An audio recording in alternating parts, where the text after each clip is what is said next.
Montana Territory, 1882. The wind was sharp that morning, slicing through the cottonwoods lining the banks of the Missouri River as Quillan Hayes rode into Fort Benton. His coat was dust-covered, his jaw tight beneath the brim of his hat. It had been 6 long years since he had last laid eyes on her. 6 years since she shattered him with a goodbye that had buried itself deep in his chest. He had not forgotten her, not the way her laugh used to pull the sun down to them, not the way her touch made his ribs feel like they had room to breathe, and certainly not the way she left without a word, just a folded note and silence. Now she was back. He had not come looking for her.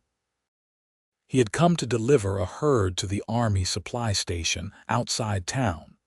But the clerk at the mercantile had mentioned her name, Chesney Kane.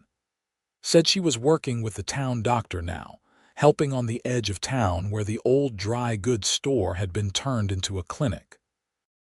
Quillan had not meant to walk that way, but his boots led him through the muddy street, past the saloon and the blacksmith, until he was standing in front of that clinic door with his heart hammering like a wild Mustang. He saw her through the open window first. Hair tied back, sleeves rolled, her hands were gentle as she wrapped fresh bandages around a boy's arm.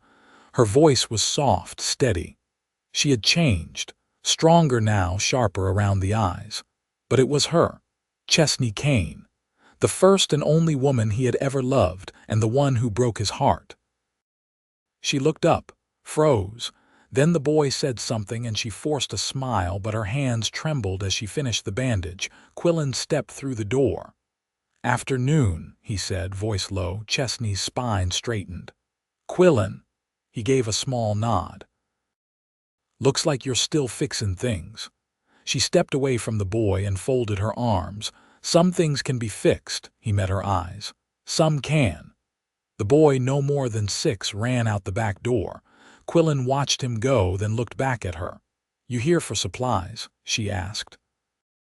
"No," he said, "just passing through, heard your name." Chesney's voice caught. "I did what I had to back then." "I know," he said. "Does not mean it didn't tear me up." She swallowed and looked away. "I thought you would have married by now." "I did not." Silence settled between them like dust on a still day. Then, from the back room, a girl's voice called out, "Mama!" Chesney stiffened. The girl stepped out, wide gray eyes, dark curls, and a small frown. "Mama, he is crying again." Quillan blinked. Chesney moved to the girl. "It is all right, Junia. I will be there in a minute."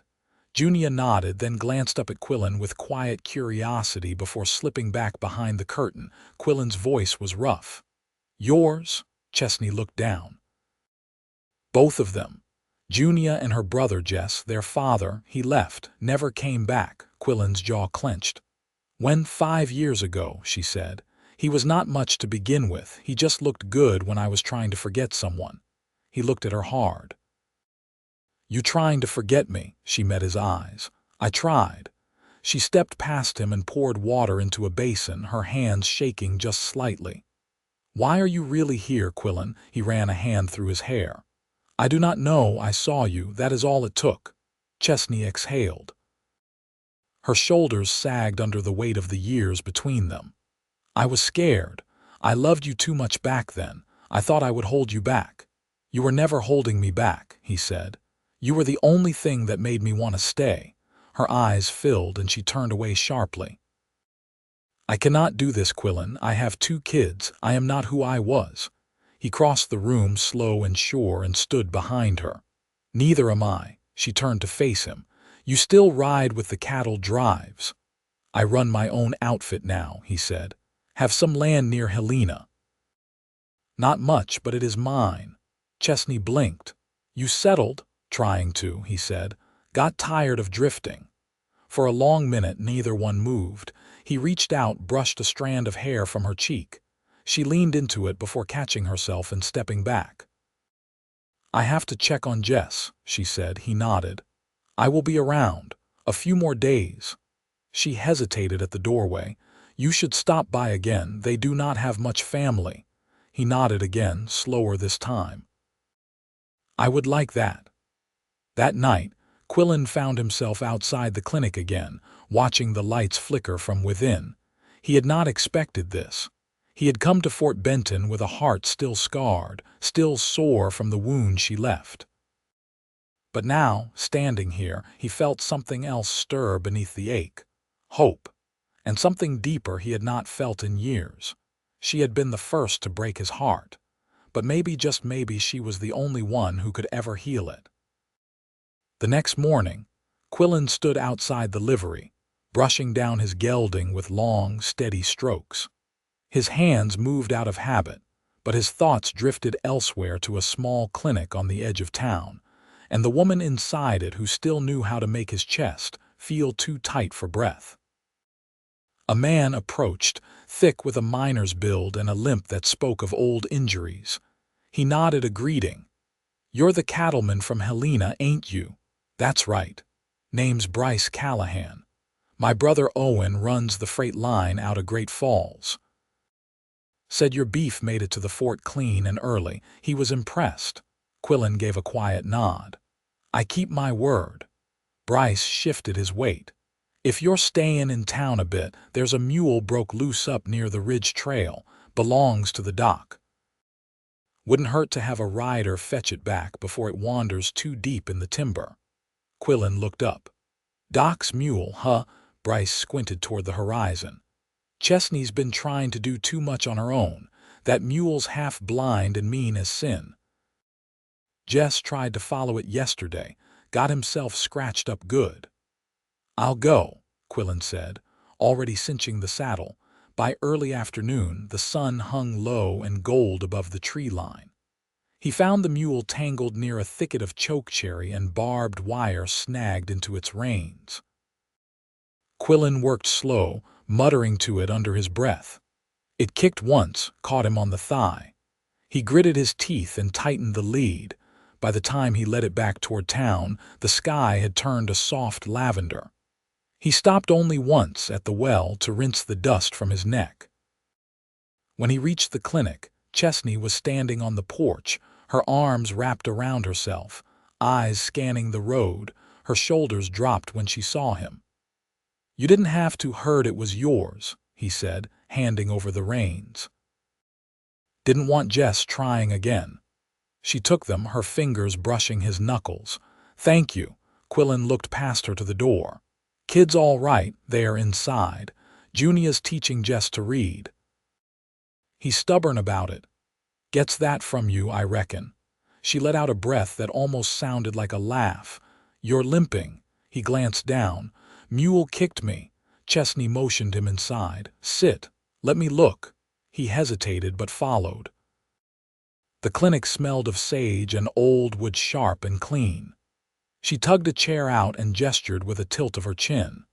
He sat, wincing as he rolled up his trouser leg. She knelt, silent, brushing his skin clean before dabbing it with spirits. Her fingers were careful but firm.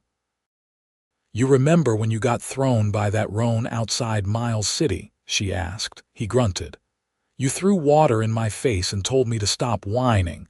You were acting like you'd been shot. I was 17.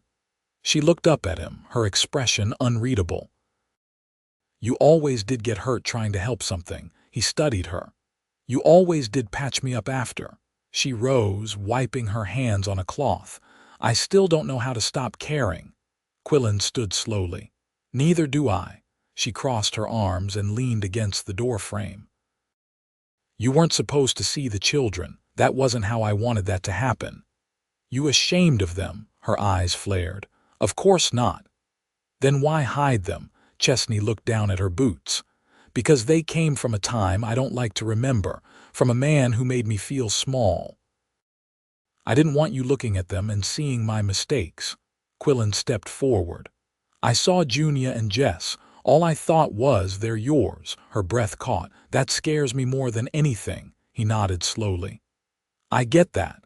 A sound from the back, a crash, a shout interrupted them. Chesney turned, calling out, "Jess!" "I got it," came Junia's voice from behind the curtain. Quillan smiled faintly. She's got your steadiness. Chesney closed her eyes a moment. She's had to. He looked toward the back room. I'd like to know them. I don't want to push in where I'm not welcome, but if there's room, I'd like to try. Chesney didn't answer right away. She crossed to the window, watching a hawk circle above the cottonwoods. When I left you, she said quietly, I thought I was doing you a kindness. Thought you'd forget me and find someone easier. I never wanted easier, he said. She turned. I'm not asking you to raise my children.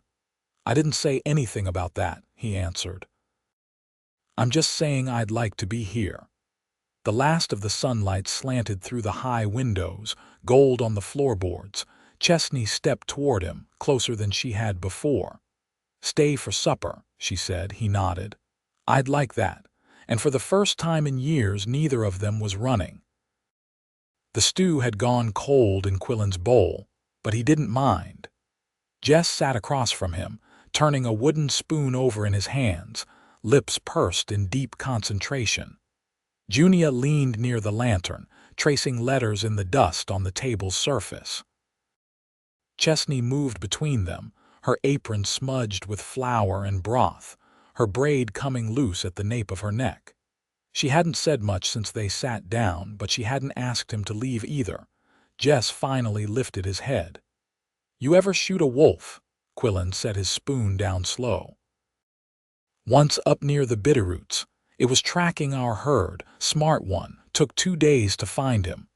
The boy's eyes widened. Did you skin it? Didn't need to. I left it for the crows. Jess nodded like that was the exact right answer. Junia looked up.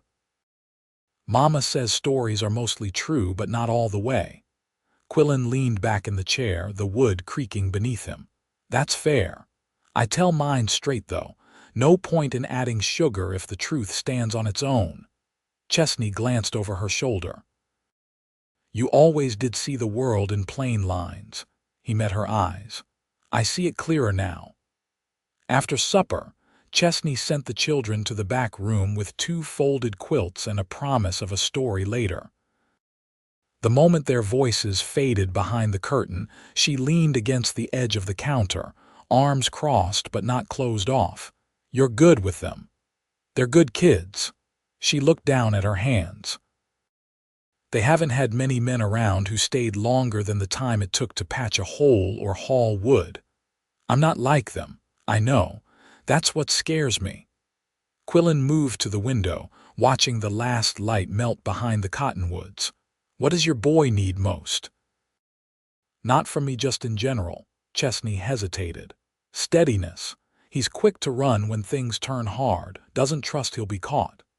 And your girl, she watches everything. Thinks she's hiding it, but she sees more than I want her to. Sometimes I catch her mimicking me. The way I fold laundry, the way I scold. He turned to face her. You're raising them strong. Strong's not always kind. It doesn't have to be. She stepped closer, her voice low. I don't know what this is, Quillan. You show up out of nowhere and suddenly there's hope where I'd stopped expecting it. I didn't come back for a favor. I didn't come back to chase something old. He paused. I came because I didn't feel right anywhere else. Chesney shook her head, not in refusal, but like she couldn't quite believe what she was hearing. You still carry that quiet about you, that weight. It's different now, though. I buried my father, took over what little land he had. The dust of him still in the corners of the house. I spent a year trying to outride the grief, but I just kept circling the same ache. Her voice softened. And now, I want to build something that doesn't vanish when the wind picks up. She reached for a tin cup, poured water from the pitcher, and took a slow sip. I have nothing to offer but what you see. 2 children, a room full of makeshift medicine, and a past I can't rewrite. I'm not asking for anything but your truth. You already have it, she said, barely above a whisper. The room went still. Outside, a wagon rattled down the road, the iron wheels grinding on frost-hardened dirt. Inside, the lantern flickered, pulling shadows long across the floorboards. Then Jess called out, his voice groggy with sleep. "Mama," she turned. "I'll be there in a minute, baby." Quillan stepped back toward the door. "I'll come by tomorrow. If you need help splitting wood, I've still got the shoulders for it." Chesney nodded once. "All right." He opened the door but paused at the threshold. "I'm not going anywhere," he said. She didn't answer, but her eyes told him she'd heard. When he stepped out into the cold, the night felt different. Not lighter exactly, but steady. Like the ground beneath him had stopped shifting, and for the first time in years, Quillan Hayes walked with the quiet certainty of a man heading toward something worth staying for. By the end of the week, the river ice had begun to break in narrow veins where the current ran swift. The thaw came early that spring, loosening the ground and softening the edges of town. Quillan had stayed, finding work where it was needed, mending fence posts behind the tannery, hauling water to the schoolhouse, repairing the roof of the bakery after a gale peeled back half the shingles. Folks took to him easy, the way they did a man who didn't ask for thanks or announce his intentions. Each morning, he stopped by the clinic. Not always with a reason, but always with something in hand: a sack of apples left by the freighters, a bundle of kindling, once even a pair of boots for Jess that he'd traded for with the cooper's apprentice. He never stayed long. Just enough to see Chesney's eyes settle, to hear Junia's voice carry from the back room, to feel the weight of something steady begin to take shape between them. Late one afternoon, as the sun dipped behind the butte west of town, Chesney stepped out behind the clinic, wiping her hands on her skirt.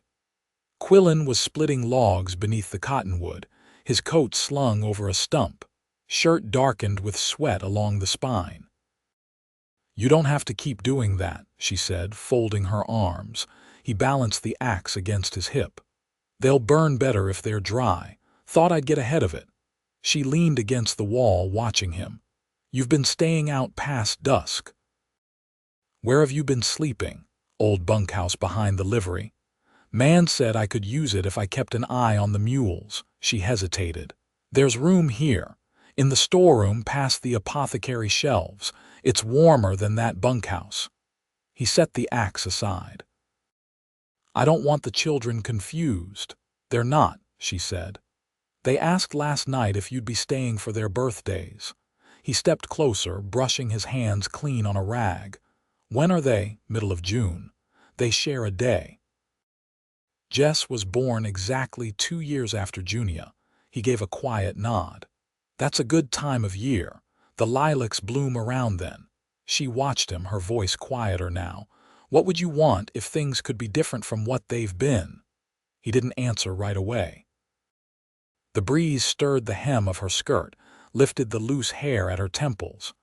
"I'd want a home that doesn't empty when the wind shifts," he said. "I'd want someone who knows the hard years and still chooses me when the easy ones come." Chesney looked past him toward the hills. "I've thought about leaving this place, taking the children somewhere green, maybe near the Gallatin, but I never had anyone to go with." "I've got land," he said. "Not much, but the soil's strong. There's room for a garden. Junia could have chickens. Jess could build something with his hands." She shook her head. "It's not about the land. I know, it's about trust. I haven't given that to anyone in a long time." He stepped slower now, hands loose at his sides. "I'm not asking for it all at once. Just a place to begin." Junia's voice carried through the open window, calling out for her mother. Chesney turned halfway, then looked back at him. "I need to go help them with their letters. Jess keeps spelling river with a W."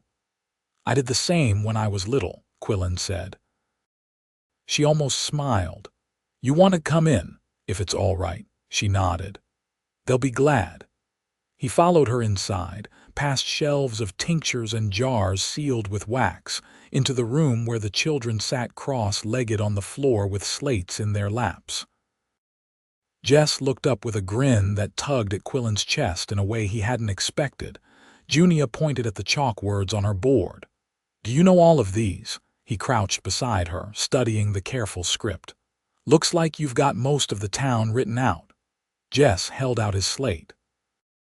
I spelled Cottonwood without asking. Quillan looked to Chesney, who was watching from the doorway, quiet and still. You've got smart ones, he said. They didn't get it from me, she replied. He shook his head. They got it from the woman who taught them how to stay. The air inside the clinic was warm, thick with the scent of lye soap and dried mint. Junia passed him a piece of chalk and pointed to an empty corner of her board. Write your name, she said. Quillan took the chalk, pressed it to slate, and wrote slow and clear. When he handed it back, Jess leaned over to read it aloud. Then, without being told, both children began writing it, two over and over until the boards were full. Chesney didn't speak. But when Quillan looked at her again, something in her face had settled. Not softened, but resolved. He didn't need words to understand. She was beginning to believe in him again. By mid-April, the soil behind the clinic was dry enough to turn. Quillan borrowed a short-handled plow from the wheelwright and spent the better part of the morning loosening the earth, while Jess and Junia picked out stones. Chesney stood at the back step, sleeves rolled, watching with a quiet that wasn't wary anymore, just thoughtful, like she was measuring the shape of something new taking root. After the last furrow was drawn, Quillan leaned on the plow and looked to her. You ever grow anything besides herbs, tomatoes once, she said. They split in the heat, but I was stubborn and ate every last one. Let's try again. Maybe carrots, beans, something with a little give. She nodded, then turned to Junia. Fetch the seed box from the shelf. Careful with it. They spent the rest of the day planting in silence, broken only by birdsong and the scrape of iron on soil. That evening, after the children had fallen asleep beneath patchwork quilts, Quillan lit the small fire in the stove and waited while Chesney finished writing in her ledger. When she finally closed it, she didn't speak right away. She stood at the window for a time, watching the smoke rise from the chimney across the alley. I never told you about the time Jess nearly drowned, she said, her voice quiet but steady. He was 3. Slipped into the creek behind the mill road. I couldn't reach him fast enough, but Junia did. She was only 5, but she jumped in after him like she didn't even think. Quillan let the words settle before he answered. That's a hard kind of love. Born out of knowing no one else is coming. Chesney turned from the window. I don't want them to have to be brave like that anymore. I want them to feel safe enough to be soft. He stood and crossed to her. Then let's make that kind of life. She studied his face, and for the first time, the hesitation was gone. I want them to grow up on land that belongs to someone who keeps his word. I want to hang laundry without looking over my shoulder. I want to wake up beside someone who doesn't leave before the coffee's boiled. Quillan didn't reach for her. He waited. She stepped into him, hands resting flat against his chest. I want to marry you. He let out a breath he hadn't realized he'd been holding. Then let's not wait. They were married 3 weeks later in the back garden, with Jess carrying a sprig of yarrow in his breast pocket and Junia holding a clutch of wild violets she'd gathered herself. The minister from the edge of town came with his worn Bible and a voice that cracked on blessings. Chesney wore a dress she'd pieced together from her mother's linen, and a length of blue ribbon Junia had found in the churchyard.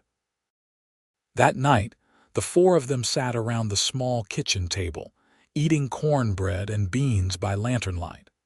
Junia had made a card from pressed leaves and tied it with twine. Jess gave Quillan a carved whistle that didn't work, but was admired all the same. After the children were asleep, Chesney stood at the threshold of the storeroom, their room now, and looked back at him, the soft light catching the edge of her cheek. You sure you want a life full of muddy boots and loud mornings? He crossed the room in 2 steps and took her hand. Only if it comes with you. Years passed, slow and full. They moved to Quillan's land near Helena the following spring, setting up a small home with a porch that faced east. Junia planted a peach tree that never gave fruit, but shaded the window just enough to keep the afternoons cool. Jess built a fence for the chickens with straight posts and careful knots. Chesney opened a one-room apothecary near the church, where folks came for her salves and her quiet, steady way. Quillan worked the land, raised cattle, and taught Jess how to saddle without jerking the cinch. Every morning before the work began, he kissed Chesney's temple and poured her coffee while she tied back her hair. They had no more children, but the house was never quiet. Neighbors came, friends stayed, laughter lived in the walls. And every May, when the yarrow bloomed along the fence line, Quillan picked a handful and left it on their kitchen table, tied with a length of blue ribbon. Chesney never asked why. She already knew.